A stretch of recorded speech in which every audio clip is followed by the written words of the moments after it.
ચાલો આજનું ચિંતન સત્સંગ સુધા આપણે ગઈકાલે 106 શ્લોક વિચાર્યો.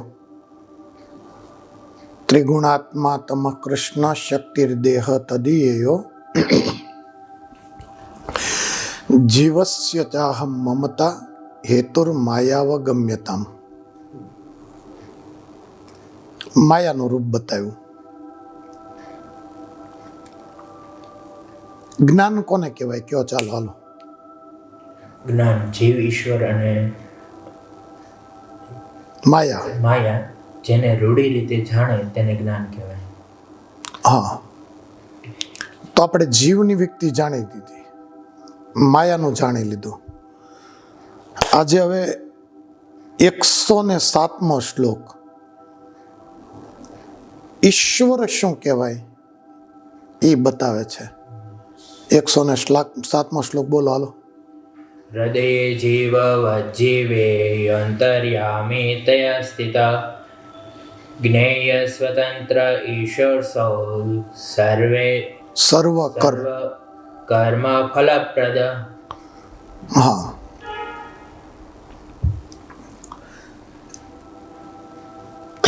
મેં એકવાર કહ્યું હતું,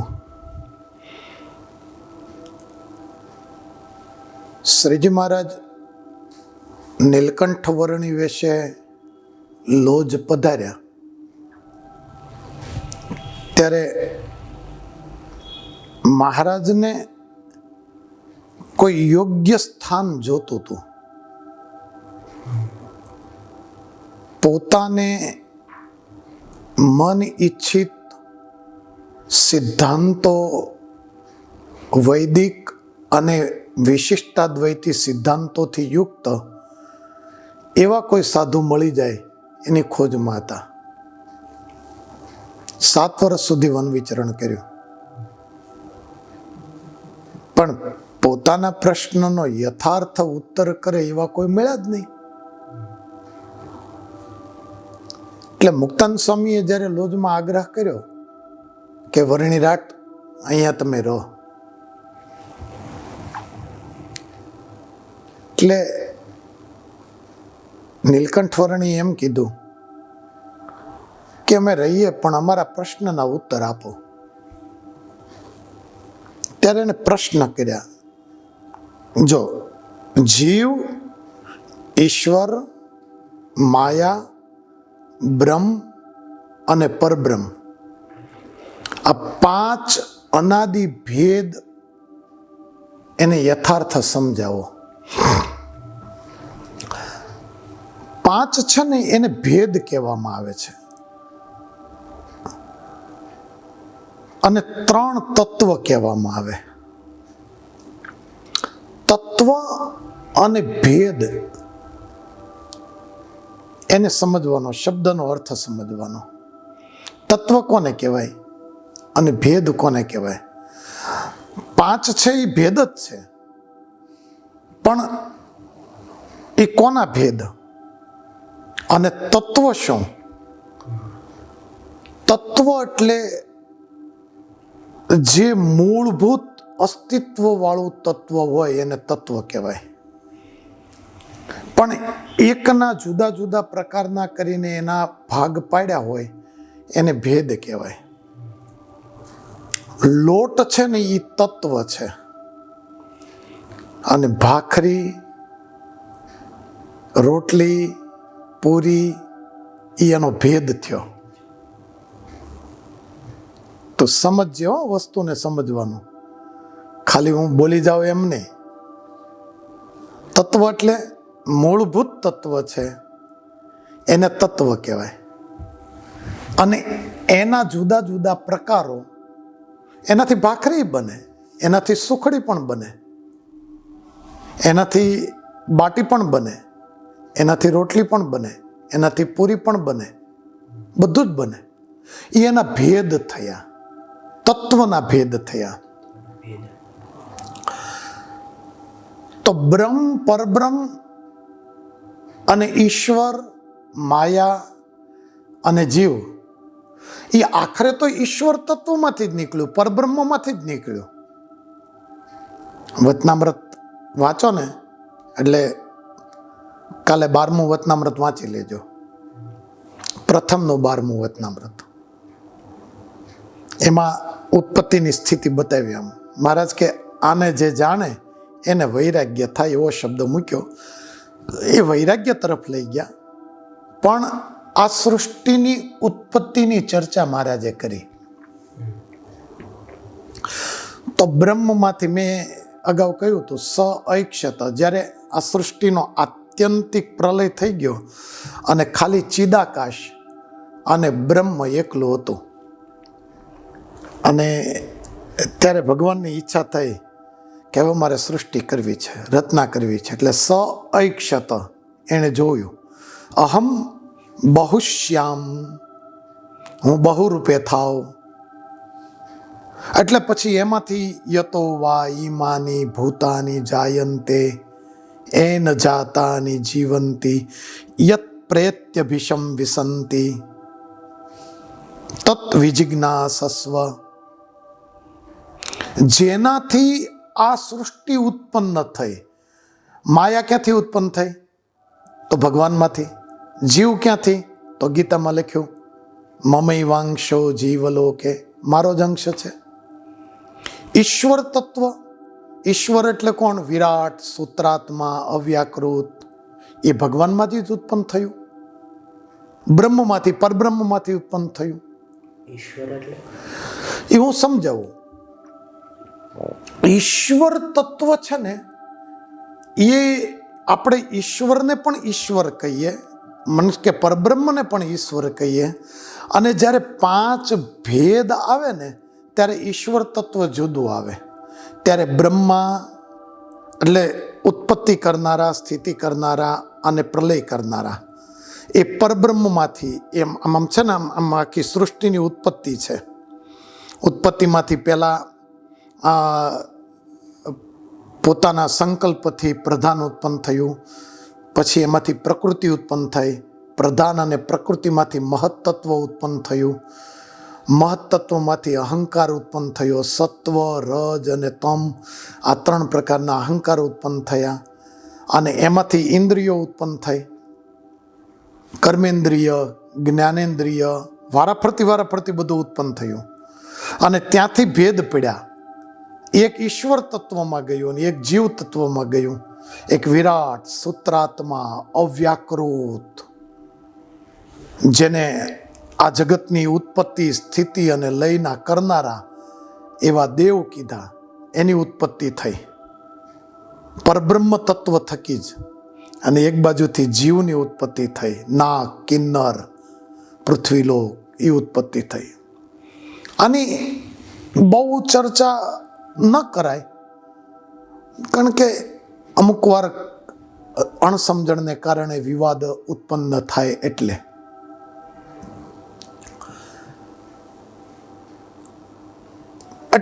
ઈશ્વર તત્વ જે 5 અનાદિ ભેદ કીધા ને, જીવ, ઈશ્વર, માયા, બ્રહ્મ અને પરબ્રહ્મ.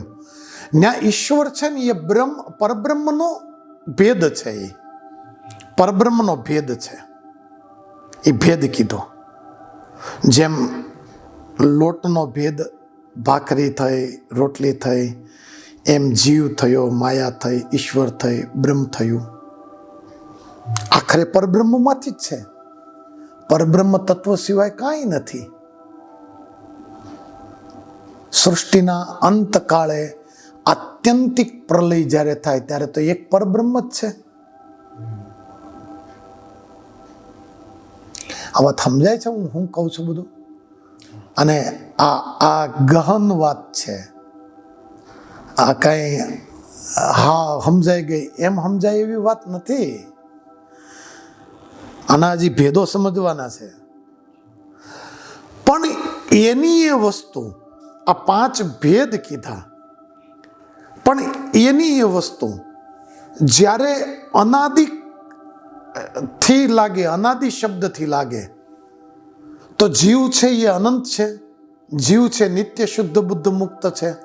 એ જ્યારે નિત્ય શુદ્ધ બુદ્ધ મુક્ત લાગે ને ત્યારે એ તત્વના રૂપમાં થઈ ગયો. એનો એ જ લોટ હતો પણ તત્વના રૂપમાં થઈ ગયો, જુદો થઈ ગયો.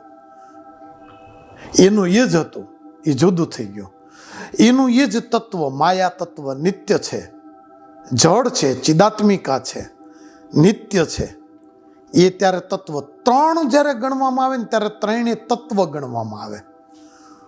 પણ ભેદ ગણવાનો હોય ને ત્યારે 5 વસ્તુ આવે: જીવ, ઈશ્વર, માયા, બ્રહ્મ અને પરબ્રહ્મ. આ 5 ભેદ આવે. એ ભેદના રૂપમાં ગણાય અને 3 તત્વના રૂપમાં ગણાય. શંકરાચાર્ય, મધ્વાચાર્ય, નિમ્બાર્કાચાર્ય, રામાનુજાચાર્ય આ બધા વેદાંતના આદિ આચાર્યો છે. દરેકે ઈશ્વરને સ્વીકાર્યા. આ વાત આ શ્લોકો જે છે ને પછી જ્યારે હેલા શ્લોકો છે ને ત્યારે આ કાંઈ ગહન વાત નહીં આવે. ત્યારે પછી સીધી પાટીમાં હાલશે. ત્યારે સીધી પાટીમાં પછી તમારે આ કરવું ના કરવું ને આ ન કરવું ના ન કરવું ને એવું બધું આવશે. એ વાતમાં બહુ ઊંડા ઉતરવાની જરૂર નહીં. આ વાતને બહુ સમજવાની. ઈશ્વર તત્વ છે ને આમ જોઈએ ને તો પંડિતોએ ભેગા થઈને ઈશ્વર શબ્દને ચૂથ્યો છે. ઈશ્વર શુદ્ધ ચૈતન્ય છે. કોક આમ ચૂથે, કોક આમ ખેંચે, કોક આમ ખેંચે. કોક કે આવા ઈશ્વર છે, કોક કે સાકાર છે, કોક કે નિરાકાર છે, કોક કે દ્વિભુજ છે, કોક કે આમ છે. કોઈ કે વળી અમુક રૂપમાં સ્વીકાર્યા, કોઈ કે અમુક રૂપમાં સ્વીકાર્યા. કોઈ શક્તિના રૂપમાં સ્વીકારે, કોઈ તેજના રૂપમાં સ્વીકારે. ઈશ્વર તત્વને શાસ્ત્રવાદીઓ યથાર્થ ન સમજી શક્યા એટલે બધાએ જુદા જુદા ફાટા પડ્યા. ઓલો કે આમ છે, ઓલો કે આમ છે, ઓલો કે આમ છે, ઓલો કે આમ છે. વાસ્તવિક બ્રહ્મ તત્વ છે ને એ સાકાર છે. એને આકાર છે, 2 આંખ છે, 2 કાન છે, નાક છે, મોઢું છે, હાથ પગ. પણ એ દિવ્ય છે, માઇક નથી. માઇક હોય તો શું થાય? બોલો, હાલો લ્યો જવાબ આપો. માઇક શરીર અને દિવ્ય શરીરમાં શું ભેદ બતાવશો? હું બોલી ગયો છું, 2 દી પહેલા જ કીધું છે મેં. માઇક એટલે શું? માયા કોને કહેવાય? એ તો છે, એ તો મમત્વ કરાવનારી છે. પણ સત્વ, રજ અને તમથી યુક્ત એવી જે માયા,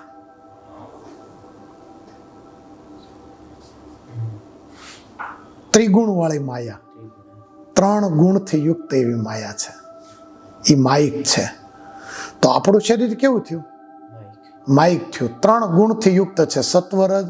આપણને અત્યારે બેઠા છીએ તો કેવું સરસ મજાની વાતો થાય છે. હે, અત્યારે આપણે સત્વ ગુણ ચાલે છે. પણ સત્વગુણમાં અચાનક કંઈક એવો સમાચાર આવી જાય તો 1 સેકન્ડમાં આપણો સત્વગુણ પરિવર્તિત થઈ જાય. મન છે ને આપણું મન, જો આ વસ્તુને સમજીએ, મનની અંદર સત્વગુણ, રજોગુણ અને તમોગુણ 3 વારા ફરતી આમ ફર્યા જ કરે છે. ફર્યા કરે. જ્યારે તમે સત્વગુણ પ્રધાન હો ને ત્યારે તમારા વિચારો સારા હોય. જ્યારે તમોગુણ પ્રધાન હોય ને, અમુક માણસની ક્રિયાઓ એવી હોય ને કે એને તમોગુણ પ્રધાન જ રહેતો હોય. અમુક માણસની ક્રિયા વૈભવી હોય ને તો એ રજોગુણ પ્રધાન જ રહેતું હોય એનું મન. એને સત્વગુણ આવે જ નહીં. આવે તો એની અસર ના થાય. એને આવે ને તો એ અસર ન થાય. અને અમુક ભગવાનના ભક્ત હોય ને તો એ સત્વગુણ પ્રધાન હોય તો એને સતત સત્વગુણ જ ચાલતો હોય. એને ભગવાનની મૂર્તિ આગળ બેસે ને તો એ મૂર્તિ જ દેખાતી હોય. એને આંખ બંધ કરે ને તો મૂર્તિ જ દેખાતી હોય. એ હૂતા હોય ને તો એને માળા ફરતી હોય હાથમાં. આપણે ઓલું કથામાં મહારાષ્ટ્રના સંત દાદુની વાત કરીએ છીએ. માલા જપો ન કર જપો, જપો ન હરિકા નામ, સુમિરન મેરા હરિ કરે, મેં તો પાયો વિશ્રામ. સતત જે સ્મરણ રહેવું ને એ સત્વગુણ પ્રધાનનું લક્ષણ છે. ઈશ્વરનું સ્મરણ રહેવું એ. પણ એ ત્રણેય ગુણ આખરે માયાના છે. આપણે તો અત્યારે ઈશ્વર તત્વની ચર્ચા કરવી છે. અને આ ત્રણ ગુણથી પર છે એ ભગવાન છે. અને ભગવાનનું શરીર માયિક શરીર નથી, એ સાકાર છે. એને બે આંખો છે પણ આપણી જેવી નથી. એની દિવ્ય આંખો છે, નાશવંત નથી. ભગવાન કેવડા છે એ ખબર છે તમને? ભગવાનની ઉંમર કેવડી છે? ભગવાન તો આજીવન છે. આજીવન કે અનાદિ કે હું એમ નથી કહેતો, તમને ખબર પડે. કહું એને સાંભળજે અને આ વાતને તું લક્ષમાં રાખજે. આ કાયમી ધોરણે આ વાતને યાદ રાખવાની. ભગવાન સદા 16 વર્ષીય છે. ભગવાન 16 વર્ષનો બાળક કેવડો હોય? આપણા નાના સ્વામી છે ને એ અત્યારે 15-16 વર્ષના છે, બરોબર? ભગવાન એવડા છે. 1 કરોડ વર્ષ પહેલા પણ એવડા જ હતા અને અત્યારે છે. અને 25 કરોડ 50 કરોડ વર્ષ પછી પણ 16 વર્ષના જ હશે. પણ એ કયું ભગવાનનું સ્વરૂપ? ભગવાનના ધામમાં રહેલું સ્વરૂપ. આ લોકમાં આવેલું મનુષ્ય શરીરની હું વાત નથી કરતો. મનુષ્ય શરીર તો આજે નાનું છે, કાલ મોટું થયું, એનથી મોટા થયા, એનથી મોટા થયા, એનથી મોટા થયા. એ તો માયિક શરીર છે. એ તો પંચભૂતનું શરીર છે. પંચભૂતનું શરીર તો ધારણ કર્યું એટલે એ નાશે થવાનો. ભગવાન જન્મ ધારણ કરે, ભગવાન મૃત્યુ પામે. ભલે આપણી આમ નહીં તો આમ તો અક્ષરવાસ તો થયો જ ને, ભગવાનનો અક્ષરવાસ તો થયો જ ને, કે 49 વર્ષે કૃષ્ણ ભગવાન હતા તો 125 વર્ષે ધામમાં ગયા. એ પારાધીએ એક બાણ માર્યું, પ્રાચીના પીપળે બાણ માર્યું અને ભગવાન ઓમ તત્સત કરતા સ્વધામ ગમન સીધાવી ગયા અને એનું શરીર સમુદ્રમાં તણાનું. પછી એમ બધું ઘણી ઘટનાઓ આવે છે પછી. પણ એ શરીર કયું? એ પંચભૂતનું શરીર. અને પંચભૂતનું શરીર, પંચભૂત એટલે પૃથ્વી, જળ, તેજ, વાયુ ને આકાશ. આ પંચભૂતનું શરીર. અને પંચભૂતનું શરીર હોય ને એ નાશ પામે.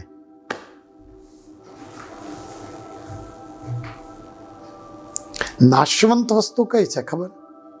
પંચભૂતની વસ્તુ છે ને એ નાશવંત છે.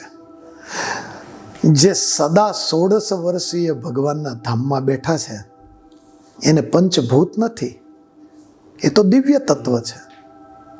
એને પૃથ્વી, જળ, તેજ, વાયુ, આકાશ નથી. છતાં આંખો છે, છતાં કાન છે, છતાં એને નાક છે, છતાં 2 હાથ છે, 4 હાથ છે, 8 હાથ છે, 1000 હાથ છે, છતાં એમને પગ છે, છતાં એમને પેટ છે, હૃદય છે, કંઠ છે, ભાલ છે, બધું છે.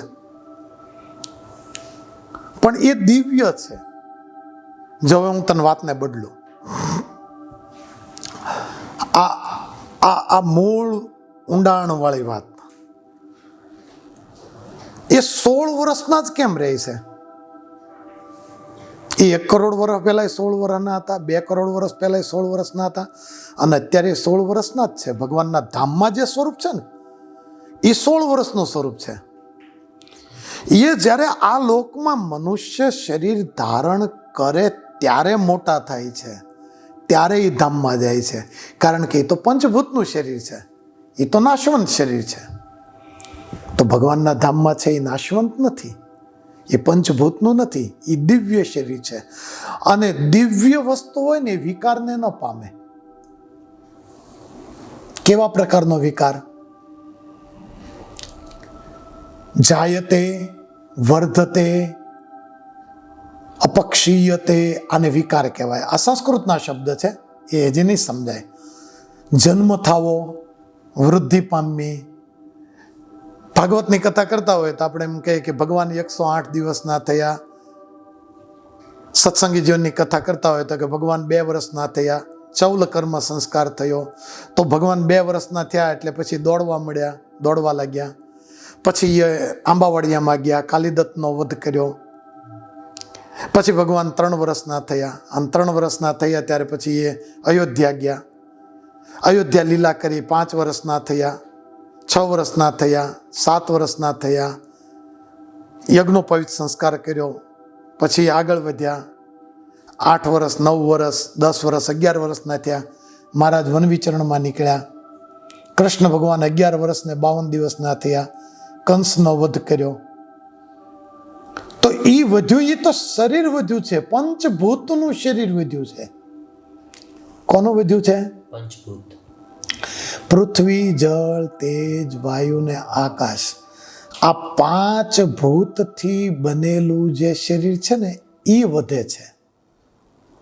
ભગવાનના ધામમાં છે એને પંચભૂત નથી. વિકાર પામવું કોને કહેવાય ખબર? દૂધનું દહીં થવું ને એ વિકાર પામ્યું, વિકૃતિ, પરિણમતે, પરિવર્તન થયું. આજ અવળું હતું, કાલ અવળું થયું. ઓહો, એ તો કાલે જે અવળો એવો હતો કેટલો મોટો થઈ ગયો. આપણે આવો ઉપયોગ કરીએ ને ભાષામાં, હે, તો એ વિકૃતિ પામ્યું શરીર. એ જે વૃદ્ધિ પામવું ને એને વિકૃતિ પામવું કહેવાય. ઝાડ એટલું એવું હોય, 1 વર્ષ પછી તમે જુઓ તો 15 ફૂટનું થઈ ગયું હોય કે 10 ફૂટનું થઈ ગયું હોય, 5 વર્ષ પછી એમાં ફળ આવવા મળે, તો એ વિકૃતિ પામ્યું કહેવાય. અને જે વિકૃતિ પામનારી વસ્તુ હોય ને એ નાશવંત હોય. સમજાણું કે? વિકૃતિ જે હોય એ નાશવંત હોય વસ્તુ. કોઈ પણ વસ્તુ વધતું હોય, જન્મે અને વધે. વિકૃતિ પામે ને એ નાશ પામે. આ ધ્યાન રાખવાનું.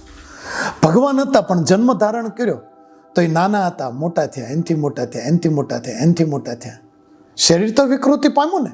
ભલે એ પોતે નિર્ગુણ છે અને એનું શરીર પણ દિવ્ય જ છે. ભગવાનનું શરીર પણ નિર્ગુણ જ કહેવાય. આપણા શરીર જેવું સગુણ નથી, પણ પંચભૂતનું તો છે. અને પંચભૂત તો એની રીતે વિકૃતિ પામી જ ને. એ નાના હતા, મોટા થયા, મોટા પામ્યા. વિકૃતિ પામી એટલે નાશ પામ્યો, અને નાશ પામ્યો એટલે એનો અગ્નિ સંસ્કાર કરવો પડ્યો. કારણ કે એ પંચભૂતનું છે, અને પંચભૂત જ વિકૃતિ પામે. તો અક્ષરધામમાં છે, ગોલોકમાં છે, વૈકુંઠમાં છે, એ તો પંચભૂતનું શરીર નથી, દિવ્ય છે. તો એ વિકૃતિ ન પામે. વિકૃતિ ન પામે એટલે વધે જ નહીં.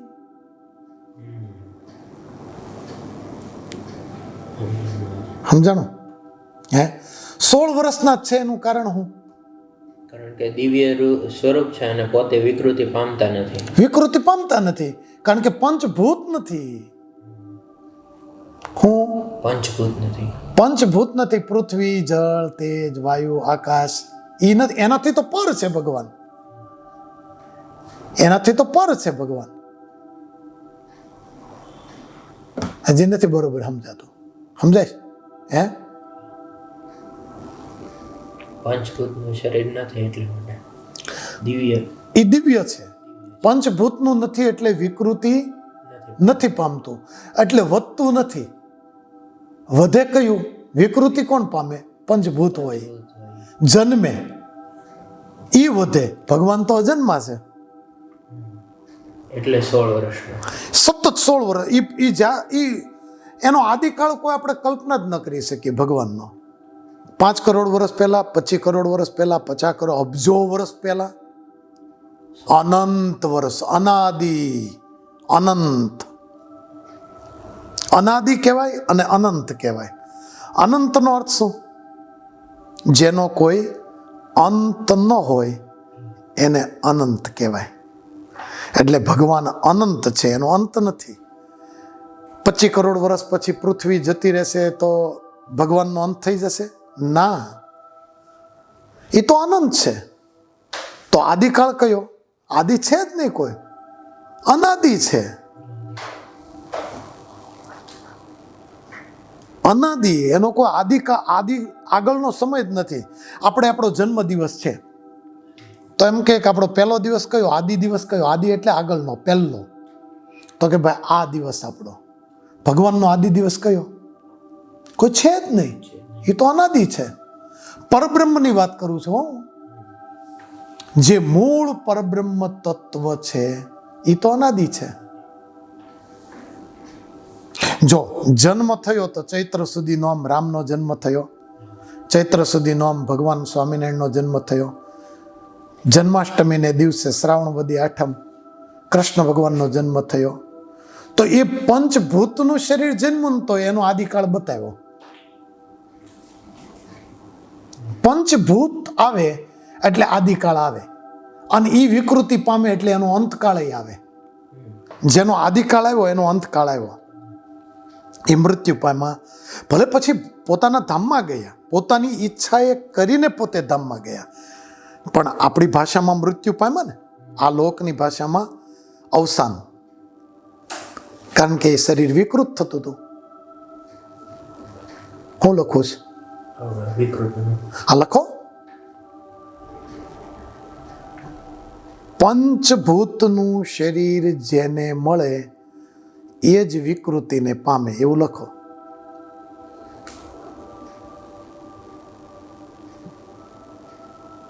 આ દુનિયાના તમામ પદાર્થો પંચભૂત વાળા છે.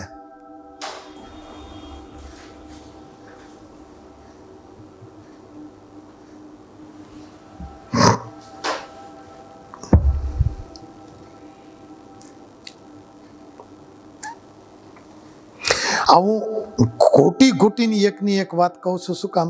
બેસે એટલે. પહેલા તો સમજણ વિકૃતિ એટલે શું? પંચભૂત. કારણ કે 16 વર્ષના તમે પહેલા કીધું 16 વર્ષના શું કામ? સતત 16 વર્ષના છે એનું કારણ કે વિકૃતિ પામતા જ નથી. વિકૃતિ કેમ નથી પામતા? દિવ્ય સ્વરૂપ. દિવ્ય છે કારણ કે પંચભૂત નથી, એમ વાત લેવાની. એની અંદર પંચભૂત નથી. પંચભૂત તો આ લોકનો વિષય છે, પૃથ્વી લોકનો. જન્મ થાય છે ત્યારે પંચભૂત થાય છે. પંચભૂતનું શરીર ક્યારે થાય? જ્યારે જન્મ લે ત્યારે. દિવ્ય હોય એને પંચભૂતની જરૂર જ નથી. એ તો દિવ્ય જ છે. અને દિવ્ય છે ને એ સદા એક ધારું તેજોમય રહે. તેજોમય, એક ધારું તેજ. જો આપણે નાનો બાળક હોય ત્યારે કેવો રૂળો રૂપાળો દેખાતો હોય.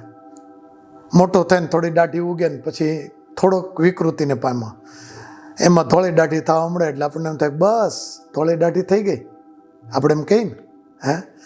અને પછી કડતલી પડવા મળે એટલે શરીર જે પહેલાં દેખાતું હતું એવું દેખાય ન દેખાય. કારણ વિકૃતિ પામ્યું. ભગવાન એક ધારા એક સરખા દેખાય છે. કઈ જગ્યાએ? અહીંયા નહીં, ધામમાં.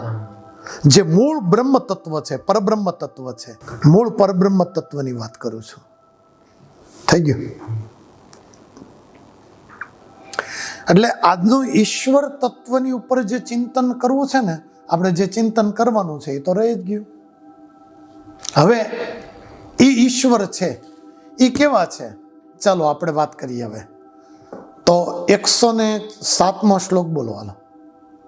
હૃદયે જીવ વજીવે અંતર્યામી તયા સ્થિત જ્ઞેય સ્વતંત્ર ઈશો સૌ સર્વ કર્મ ફલપ્રદ. હવે જે મેં 5 અનાદિ ભેદ કીધા ને એ અત્યારે આપણે એક બાજુ મૂકીએ, એક બાજુ રાખીએ. 3 તત્વની વાત કરીએ. રામાનુજાચાર્યએ 3 તત્વ સ્વીકાર્યા. શંકરાચાર્યએ એક જ તત્વ સ્વીકાર્યું. એણે ખાલી બ્રહ્મ તત્વ જ સ્વીકાર્યું. એણે જીવ અને ઈશ્વર, જીવ અને માયા એ તો નશ્વર બતાવી છે. જીવ તો વિલીન થઈ જાય છે, પણ એ એનો વિષય છે, એને આપણે અત્યારે છેડવો નથી ને એને આપણે ચર્ચા પણ નથી કરવી. પણ રામાનુજાચાર્ય અને સ્વામિનારાયણ ભગવાને જીવ, ઈશ્વર અને માયા આ 3 તત્વની વાત કરી. એને તત્વ કહેવાય, મૂળભૂત તત્વ કહેવાય. તો પહેલા આગળ શું આવ્યું કે આ ત્રણ તત્વને જે યથાર્થ જાણે એનું નામ જ્ઞાન કહીએ. બરોબર. તો એમાં આપણે એક તત્વ તો જાણી લીધું જીવ, બીજું તત્વ જાણ્યું માયા, હવે ત્રીજું તત્વ કયું છે? ઈશ્વર. ઈશ્વર એટલે પરબ્રહ્મ પુરુષોત્તમ નારાયણ. ઓલું ભેદવાળું ઈશ્વર તત્વ નહીં, ભેદવાળું જુદું છે. ભેદવાળું ઈશ્વર તત્વ છે ને એની ઉપર એક પરબ્રહ્મ તત્વ છે, એ એક બાજુ આપણે અત્યારે વાત રાખીએ. અત્યારે આ ત્રણ તત્વ છે ને, ઈશ્વર એટલે પરબ્રહ્મ પુરુષોત્તમ નારાયણ. આ ઈશ્વરના સીધા સાદા આ શ્લોકની અંદર ત્રણ ગુણ બતાવ્યા. ત્રણ ગુણ છે. કયા કયા? ગુજરાતી વાંચો હવે ચાલો. અને જે ઈશ્વર છે તે જેમ હૃદયને વિશે જીવ રહ્યો છે તેમ તે જીવને વિશે અંતર્યામીપણે કરીને રહ્યા છે, ને સ્વતંત્ર છે, ને સર્વ જીવને કર્મ ફળના આપનારા છે, એમ ઈશ્વરને જાણો. બરોબર. ત્રણ વસ્તુ કીધું. જો અંતર્યામી છે, પેલા કેવા છે? જેમ આપણે પેલા જીવની વાત કરી તો જીવ ક્યાં રહ્યો છે? હૃદયની અંદર. ઓલા આપણે કમળની પાંખડીની એની વાત કરી હતી ને. તો જેમ હૃદયને વિશે જીવ રહ્યો છે એમ જીવને વિશે જીવની અંદર અંતર્યામીપણે કરીને ઈશ્વર રહ્યા છે. જીવની અંદર ઈશ્વર તત્વ રહ્યું છે અંતર્યામીપણે કરીને. બરોબર. અને વળી કેવા છે? એ સ્વતંત્ર છે. સ્વતંત્ર છે. અને પાછા કેવા છે? સર્વ જીવને કર્મફળ આપનારા. કર્મફળના આપનારા છે. આ ત્રણ ચર્ચા છે અત્યારે. અંતર્યામી શબ્દ, અંતર્યામી શબ્દ, સ્વતંત્ર અને કર્મફળના આપનારા, આ ત્રણ ઉપર જ આપણે ચર્ચા કરીએ અત્યારે આ શ્લોકના આધારે. તો અંતર્યામી એટલે શું? આપણે કહીએ ને અંતર્યામી, ભગવાન તો અંતર્યામી છે ભાઈ. કોકને આપણે માણસને કહેવો હોય ને તો આપણે શું કહેશું? તો અંતર્યામી છો, તને બધી ખબર પડે છે. આપણે આમ વાંચીએ ને, બોલીએ ને આવી રીતે, આમ વાક્ય રીતના આપણે કરીએ તો અંતર્યામી છો. તો અંતર્યામી શું? અંતર્યામી એટલે શું? અંતઃસ્થિત્વા યમયતિ, અંતઃસ્થિત્વા યમયતિ નિયમયતિ ઇતિ અંતર્યામી. આ એનો સમાસ થયો સંસ્કૃતમાં. અંદર રહી અને તમામ શરીરનું જે નિયમન કરે એને અંતર્યામી કહેવાય.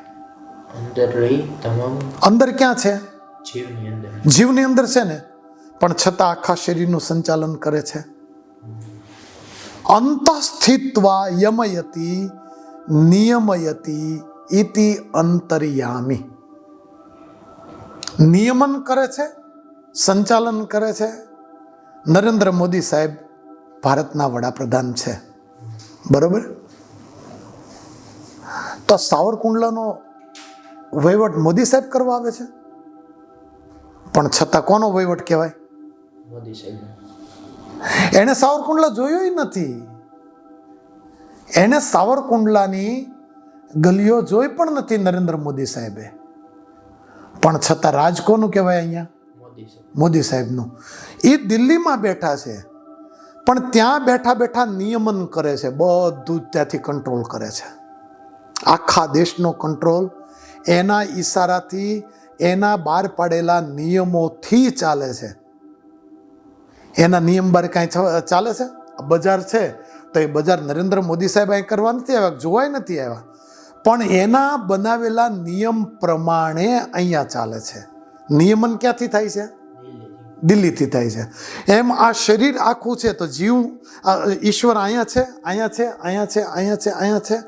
એ તો જીવની અંદર રહેલા છે, પણ તમામ શરીરનું નિયમન કરે છે. એ નિયમન કરે છે. અંતઃસ્થિત્વા યમયતિ નિયમયતિ ઇતિ અંતર્યામી. અંદર રહીને બધું જાણે છે. ભલે પછી એ આંખ દ્વારા જાણે, કાન દ્વારા જાણે, એને કાંઈ આંખની જરૂર નથી. એ તો જીવને જરૂર છે.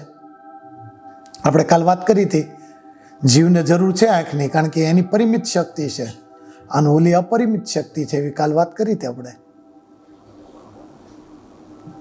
એટલે અંતરમાં રહી અને પોતે નિયમન કરે છે, એટલે એને અંતર્યામી કહેવાય.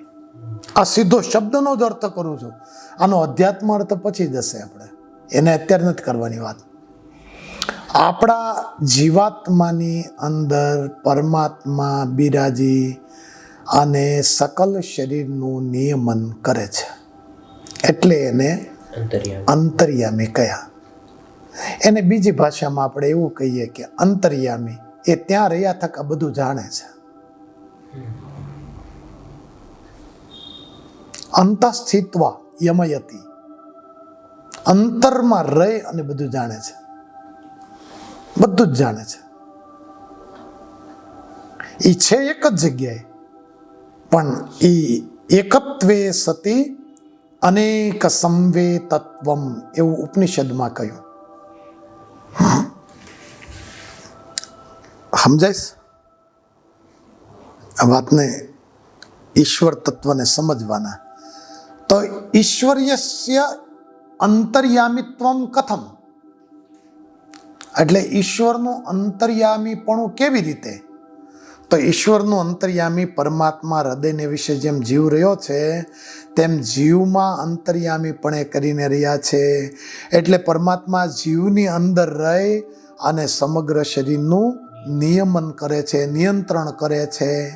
જીવની અંદર રહેવું એ એનું અંતર્યામીપણું છે, અને નિયમન કરવું એ એનું અંતર્યામીપણું છે. સમજાણું? હવે ઈશ્વર, જો ઈશ્વર સર્વભૂતાનામ હૃદ્દેશે અર્જુના તિષ્ઠતિ, ગીતામાં કીધું. ભૂત પ્રાણી માત્રના હૃદયને વિશે ઈશ્વર રહ્યા છે. ભગવાન કૃષ્ણે કહ્યું સર્વસ્ય ચાહમ હૃદય સન્નિવિષ્ટ, હું તમામના હૃદયમાં બિરાજમાન છું અને ત્યાં રહ્યો થકો હું બધું જ. ભ્રામયન સર્વભૂતાની યંત્રારૂઢાની માયયા, ગીતાનો શબ્દ છે. પરમાત્મા સર્વે ભૂત પ્રાણી માત્રના હૃદયમાં અંતર્યામીપણે કરીને બિરાજમાન છે, અને કર્મને અનુસારે ભ્રામયન સર્વભૂતાની, કર્મને અનુસારે શરીરરૂપી યંત્રમાં બેઠેલા સર્વે પ્રાણીઓને ભમાવે છે. આ બેઠો બેઠો શું કરે છે? આપણે જે કર્મ કરીએ છીએ એ કર્મનું ત્યાં લેખન કાર્ય કર્યા કરે છે. કર, તારે જે કરવું એ કર. હું બેઠો છું અંદર, હું જોઉં છું. કરે છે કોણ? જીવ કરે છે. જીવે નથી કરતો, પણ જીવ દ્વારા ઇન્દ્રિયો કરે છે. આમ જીવ જ કરે છે. આપણે આંખથી પાપ કરીએ તો એ કોણે કર્યું? જીવે કર્યું. ભલે કર્યું આંખ ઇન્દ્રિય દ્વારા, પણ કરે છે જીવ ને. હાથ દ્વારા પાપ થયું તો એ કર્યું હાથ ઇન્દ્રિય, કર્મેન્દ્રિય એ કર્યું, પણ કર્મેન્દ્રિય કોને આધીન છે? જીવને આધીન છે. તો જીવની અંદર કોણ બેઠો છે? ઈશ્વર. તો ઈશ્વર શું કહે છે? કર. તારા પાપ અને પુણ્યને હું જોઉં છું, અને એના આધારે ભ્રામયન સર્વભૂતાની, સર્વભૂત પાણી માત્રને એ કર્મના આધારે ભ્રમાવે છે, ભ્રમણ કરાવે છે. કોણ કરાવે છે? પરમાત્મા, ઈશ્વર. આ ઈશ્વર કયા છે? હૃદયે જીવ વજીવે યોંતર્યામી તયા સ્થિત એ ઈશ્વર. બરોબર? અને વળી પાછા એ કેવા છે? સ્વતંત્ર છે. ભગવાન સ્વતંત્ર કરતા છે. આપણે સ્વતંત્ર નથી, આપણે પરાધીન છીએ. આપણે પરાધીન છીએ. આપણે એટલે જીવ. જીવ પણ સ્વતંત્ર નથી. આપણે જીવ માની લીધો આપણે સ્વતંત્ર છે, પણ જીવે સ્વતંત્ર નથી. જીવ તો પરાધીન છે. એને જોવું છે, પણ આંખ ન હોય તો આપણે વાત કરી હતી ને, હે? પરિમિત ને અપરિમિત. તો એ સ્વતંત્ર નથી. એને કોકની અપેક્ષા છે. અન્યાપેક્ષક મેં કીધો તો શબ્દ, અન્યાપેક્ષ શબ્દ કયો તો, બીજાની અપેક્ષા છે એને, બીજા એક તત્વની, બીજી એક ઇન્દ્રિયની એને અપેક્ષા છે. જીવને પણ, જીવે સ્વતંત્ર કરતા તો નથી જ, જ્યારે ભગવાન સ્વતંત્ર કરતા છે. કારણ કે એને કોઈની જરૂર નથી. એને જોવું હોય તો આંખની જરૂર નથી,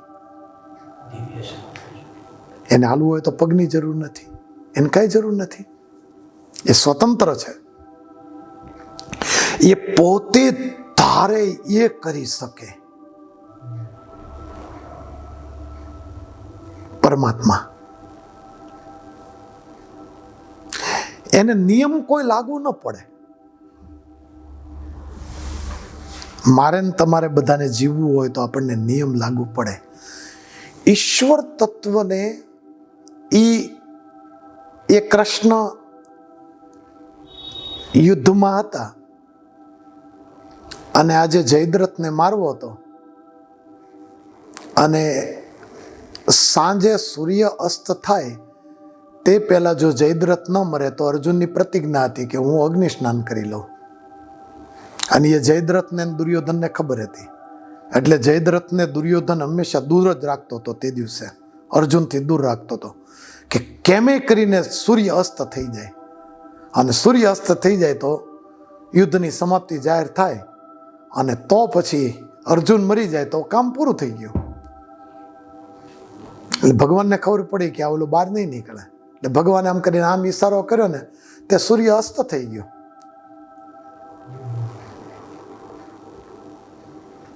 સ્વતંત્ર છે, પોતે ગમે એ કરી શકે છે, સ્વતંત્ર કરતા છે. એને કર્મની જરૂર નથી, એને કર્મના ફળની જરૂર નથી. આપણે કર્મના ફળ પ્રમાણે ક્રિયાઓ કરીએ છીએ, જન્મ લઈએ છીએ. આપણે કર્મના ફળ પ્રમાણે પ્રારબ્ધ બંધાય છે. ભગવાનને કોઈ પ્રારબ્ધ હોતું જ નથી. તો સ્વતઃ કરતા છે, સ્વતંત્ર કરતા છે. સમજાણું? એ લીંબતરુ નીચે બેઠા બેઠા દહીં અને રોટલો ખાય અને લીલા પણ કરે, અને વળી પાછા મુનિ બાવાને પોતાનું ઐશ્વર્ય દેખાડવા માટે 5 મણનો તકિયો લઈ અને ટચલી આંગળી ઉપર ફેરવી અને સુદર્શન ચક્ર જેમ ફેરવે એવું દર્શન એ કરાવે. કરી શકે, બધું જ કરી શકે. ભગવાન એ કરતા છે. એમાં આમ કરે ને ત્યાં સૃષ્ટિની ઉત્પત્તિ કરે. અગણિત વિશ્વની રે ઉત્પત્તિ પાલન પ્રલય થાય, પણ મારી મરજી વિના કોઈથી તરણું ન તોડાય. એ સ્વતંત્ર કરતા છે. એ ધારે ને તો બ્રહ્માંડને ઊંધું નાખી દે, 1 સેકન્ડના 100મા ભાગમાં નાખી દે. એને કર્માધીનપણું નથી કે કર્માધીનપણે કરીને એ જન્મ લે, એવું નથી. સ્વતંત્ર કરતા, અજન્મા છે અને સ્વતંત્ર કરતા છે. એની ઈચ્છા થાય તો એ મુક્ત કરી નાખે, એની ઈચ્છા થાય તો એ બધે બનાવી દે.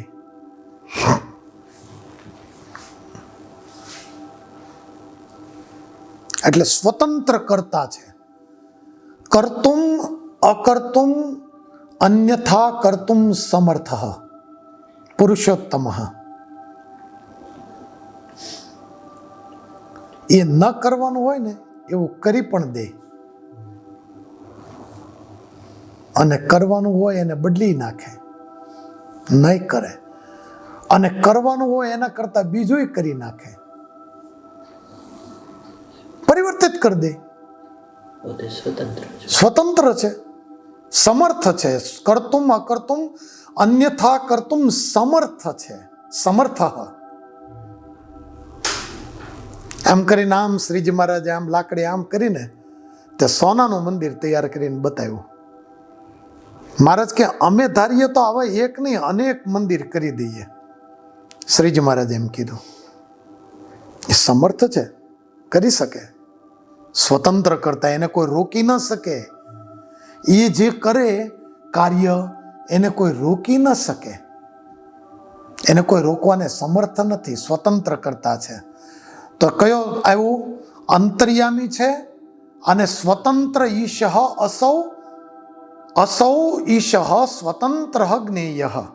આ ઈશ્વર સ્વતંત્ર જાણવા એટલે સ્વતંત્ર છે, એમ પોતે સ્વતંત્ર કરતા છે. અને સર્વ કર્મ ફલપ્રદ, સર્વ કર્મના ફળને આપનારા છે, આધીન નહીં.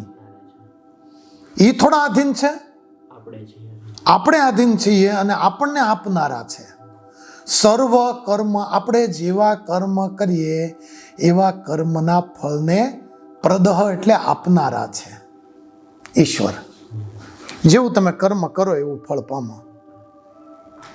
ભગવાન કૃષ્ણે કીધું કર્મણ્યવાધિકાર હસ્તે, કર્મમાં તારો જ અધિકાર છે, કર્મ તારે કરવાનો.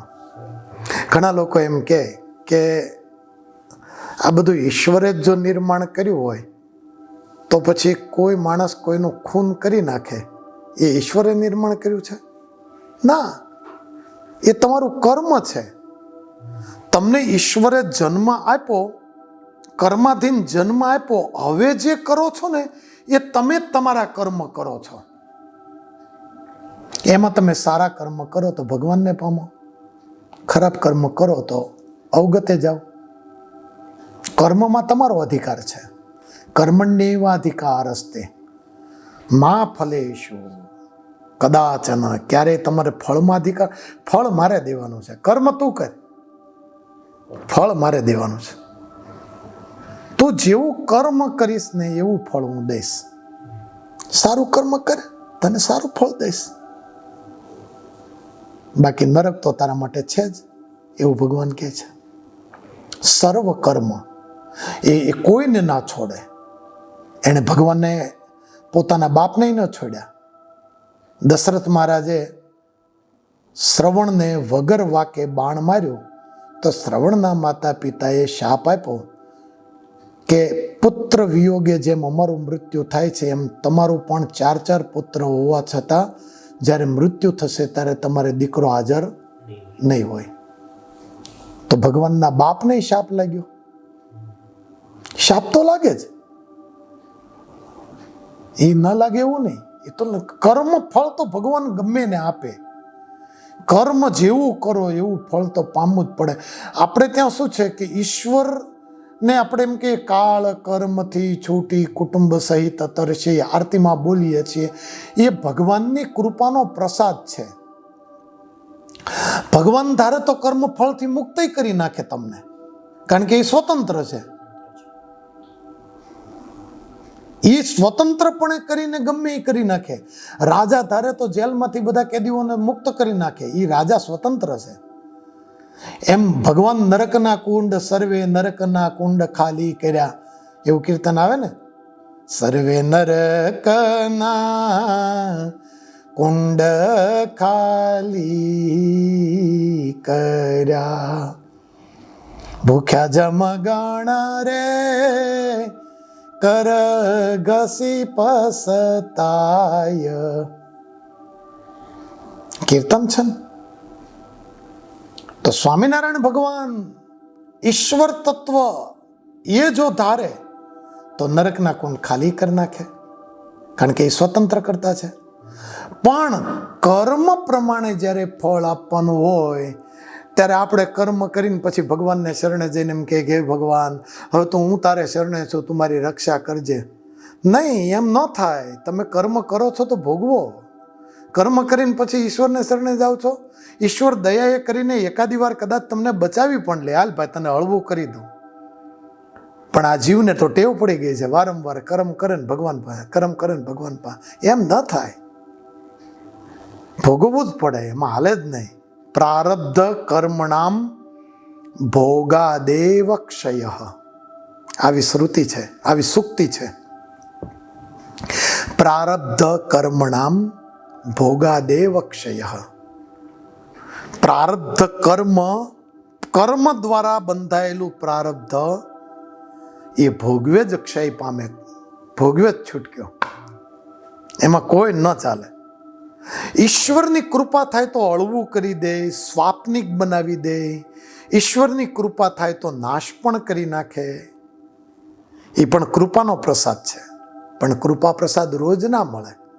તમે રોજ કર્મ કરો ને રોજ ઈશ્વરને એમ ના થાય. કર્મ કરો એટલે ભોગવો. કર્મમાં તારો અધિકાર, ફળમાં મારો અધિકાર. ફળ તો મારે જ દેવાનું છે. એટલે આ શ્લોકમાં કેટલું આવ્યું કે અંતર્યામી છે, જીવની અંદર રહી અને અંતર્યામીપણે કરી અને એ સર્વ શરીરનું નિયમન કરે છે. બીજું સ્વતંત્ર છે. અસૌ ઈશ સ્વતંત્ર જ્ઞેય. આ ઈશ્વર સ્વતંત્ર છે અને સર્વ કર્મ ફલપ્રદ. જીવ પ્રાણી માત્રને પોતાના કર્મનું ફળ આપનારા છે. ભીષ્મ પિતામહને 8મે જન્મે ફળ મળ્યું. 7 જન્મ પહેલા પોતે ભરવાડના રૂપમાં હતા અને ગાયો ચરાવવા માટે જંગલમાં ગયેલા અને એક સર્પ નીકળ્યો અને એ સર્પ ગાયોને ન કરડે એટલા માટે પોતાની લાકડીએ કરીને એ સર્પને પકડી અને કાંટાળી કાટમાં એણે સર્પને નાખી દીધો. એ કાટમાં જે નાખ્યો ને એમાં અનેક એને કાંટા ઘરી ગયા અને કાંટા ઘરી ગયા ને એ એને 8મા જન્મે નીડ્યું. 8મા જન્મે આવ્યું. એ જેટલા કાંટા હતા ને એટલા બાણ આવ્યા. કર્મ તો આવે જ, પાકતા વાર લાગે.